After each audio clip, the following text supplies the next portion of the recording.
has 5 minutes. Firstly, may I start by thanking the colleagues across the House who have contributed to the debate tonight, and indeed who contributed on the 14th of May. And in particular, I'd like to thank the former chairman of the Oireachtas Committee, Deputy Andrew Dail. And I think it's fair to say that the report has generated a healthy and robust debate on Ireland's offshore oil and gas exploration experience and potential. The government has a very clear strategy in this manner. The former chairman of the committee, Deputy Dail, expressed it, I think, well, and that is to seek to maximise the benefits to the people of Ireland from its indigenous natural resources.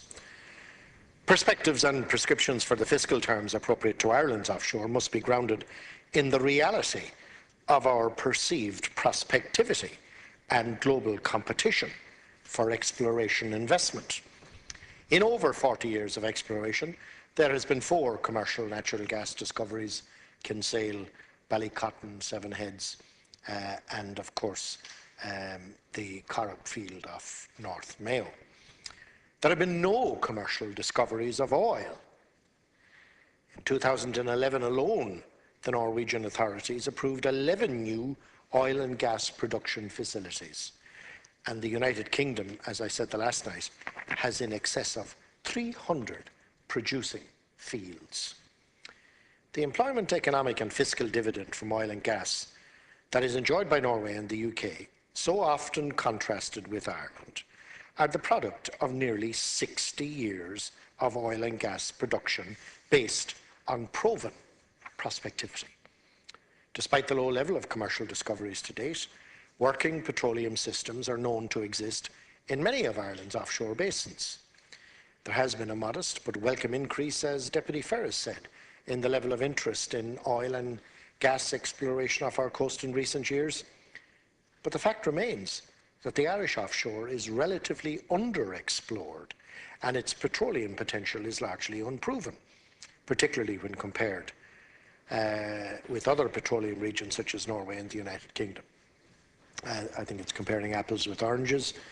And Deputy Ferris remarked on the fact that he detects that there's a certain excitement around at the moment, and it certainly is true that more of the licenses from the last licence round has been converted than we've seen in recent years, which is likely to see more activity offshore than we've seen for very many years. But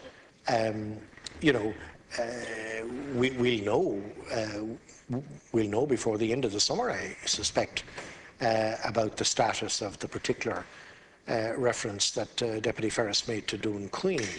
I mean, the relevant point for me there is that the drilling of that well will cost €200 million. Now, I don't think that a majority in this House, I know the argument was made by some colleagues on the opposite side, I don't think anybody, though, seriously thinks that the state has 200 million to risk on the drilling of a well. Now, if that well, as Deputy Dail said, strikes gold, well, fantastic. If it doesn't, it will highlight the risk that we expect the private sector to take. So Ireland's focus needs to be on how to encourage an increase in the level of exploration investment and exploration drilling. Given that the cost of a single exploration well in the Atlantic is in excess of 100 million, it is crucial that we provide the right environment to encourage industry to take the not so insignificant financial risk with investing in the exploration in Irish waters. I am optimistic. I share the optimism that we can create such an environment by deepening knowledge of our offshore petroleum potential through supporting data acquisition and research, actively promoting the Irish offshore, in particular to companies not currently active here, offering attractive and innovative licensing opportunities, and providing a fit-for-purpose, transparent and robust regulatory regime. In respect of the specific contributions made, Deputy O'Keefe hypothesised that if you find a big enough oil or gas field, the companies will happily pay a tax of 80%. But there is a disconnect in that analysis. In my view, the key question to be posed is whether or not a company, knowing that it would pay a tax rate of up to 80%, would risk a significant amount of money in an underexplored area whose petroleum potential is largely unproven.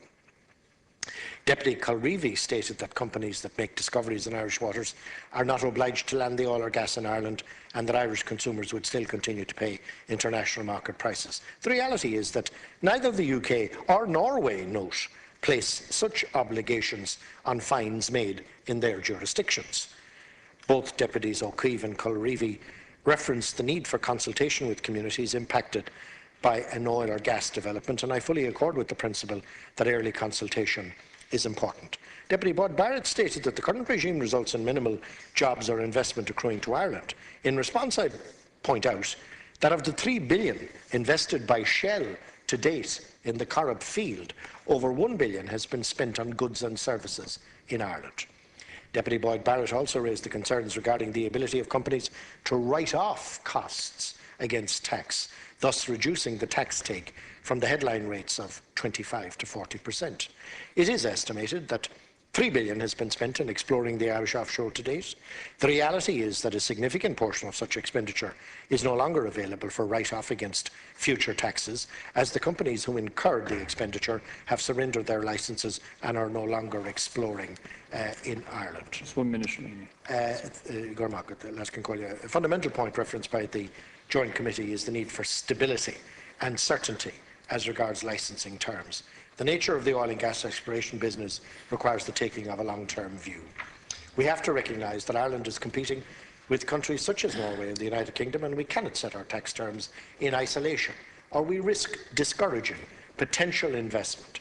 Ireland's tax terms for oil and gas production need to focus on attracting new investment, and I said at the outset of this debate, Alaska and Corlia, that a debate that I anticipated would run for longer in the House, given the amount of noise made, that I will bring in independent experts to review whether the fiscal regime is fit for purpose, so that before the next round is announced, that the industry will have certainty.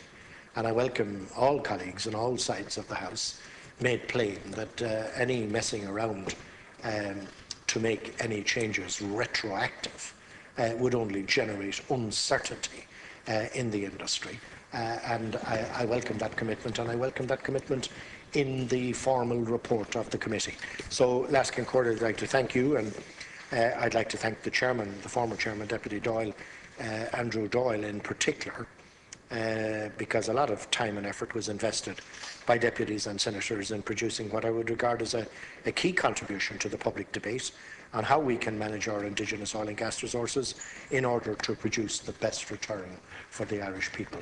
That concludes statement.